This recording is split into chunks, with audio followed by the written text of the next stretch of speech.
Hi friends, welcome to మన ఇంటి రుచులు.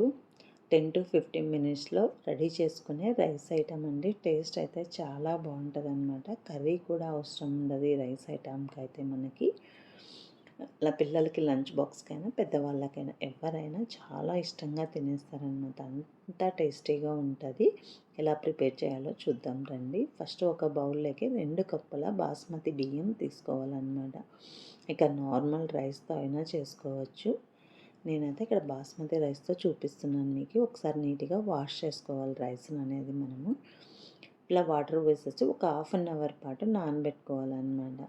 ఇక్కడ నేను ఒక గుప్పెడు గోంగూరను తీసుకున్నాను అనమాట. ఇలా కాడలు ఏమన్నా ఉంటే తీసేసుకోవాలన్నమాట. మనము కట్ చేసుకోవాలన్నమాట. గోంగూరను వచ్చేసి చిన్నగా తరుక్కోవాలి. మనము చిన్న చిన్నగా కట్ చేసుకోవాలన్నమాట. ఇలా మొత్తం గోంగూరని కట్ చేసుకొని రెడీగా పక్కకు పెట్టుకోండి. స్టవ్ మీద కుక్కర్ పెట్టేసుకొని ఒక 2 టేబుల్ స్పూన్ల ఆయిల్, 2 టేబుల్ స్పూన్ల నెయ్యి అనమాట. మొత్తం నెయ్యితో అయినా చేసుకోవచ్చు, ఆయిల్తో అయినా చేసుకోవచ్చు అనమాట. ఇక్కడ స్పైసెస్ వచ్చి లవంగాలు, యాలక్కలు, చెక్క వేసాను, 1 టీ స్పూన్ జీలకర్ర, బిర్యానీ ఆకు ఇలా తుంచి వేసాను అనమాట. ఇలా ఫ్రై అయిన తర్వాత ఒక 4 పచ్చిమిర్చిని స్లైసెస్గా కట్ చేసుకొని వేసుకొని కొంచెం ఫ్రై చేయండి. ఫ్రై అయిన తర్వాత ఒక ఉల్లిపాయ వేసి మనకి గోల్డెన్ కలర్ వచ్చే వరకు ఫ్రై చేసుకోవాలన్నమాట ఉల్లిపాయని. ఇలా ఫ్రై అయిన తర్వాత ఒక టమోటాని వేసుకొని టమోటా కూడా మనకి పచ్చివాసన పోయే వరకు ఫ్రై చేయాలన్నమాట.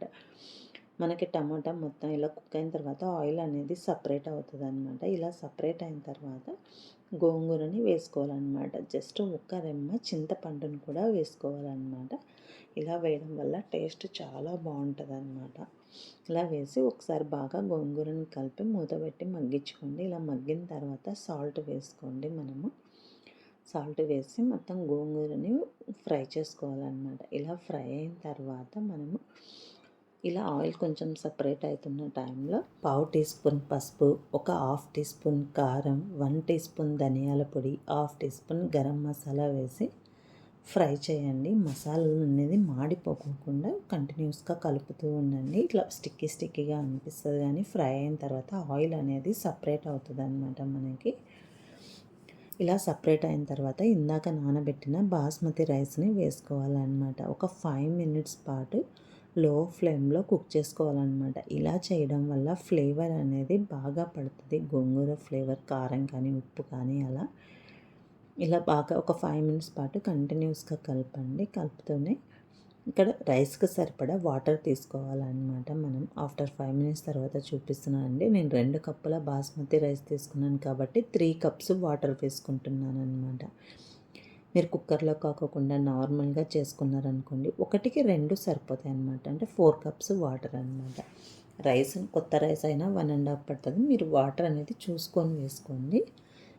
మీరు చేసే విధానం బట్టి. అలా సాల్ట్ ఏమన్నా మీకు తక్కువ అనిపిస్తే ఇక్కడ అడ్జస్ట్ చేసుకొని ఒకసారి బాగా కలిపేసుకొని కుక్కర్కి మూత పెట్టేసి క్లోజ్ చేసేసి విజిల్ పెట్టేసి ఒక 2 to 3 విజిల్స్ మీడియం ఫ్లేమ్లో రానియండి. ఇలా విజిల్ వచ్చిన ఫ్లేమ్ ఆఫ్ చేసేయాలన్నమాట. ఇలా మొత్తం విజిల్ పోయిన తర్వాత మీకు చూపిస్తున్నాను. రైస్ అనేది చాలా పర్ఫెక్ట్గా వచ్చిందనమాట. పొడిగా మనకి ఇట్లా వేడి మీద ఉన్నప్పుడు స్టిక్కీగా అనిపిస్తుంది అనమాట. చల్లారితే పొడిలాడుతూ చాలా బాగుంటుంది అనమాట. టేస్ట్ కూడా అంతే బాగుంటుంది. మీరు కూడా ఒకసారి ట్రై చేయండి. మీకు ఎలా కుదిరిందో కూడా నాతో షేర్ చేసుకోండి ఫ్రెండ్స్. మనకి లంచ్ బాక్స్కైనా పిల్లల నుండి పెద్దవాళ్ళ వరకు ఎవరికైనా లంచ్ బాక్స్కి చాలా బాగుంటుంది అనమాట. కర్రీ కూడా అవసరం ఉండదు. ఈ వీడియో మీకు నచ్చినట్లయితే తప్పకుండా లైక్ చేయండి, షేర్ చేయండి. మరిన్ని రెసిపీస్ కోసం వెల్కమ్ టు మన ఇంటి ఛానల్ని ఇప్పుడే సబ్స్క్రైబ్ చేసుకోండి. Thanks for watching.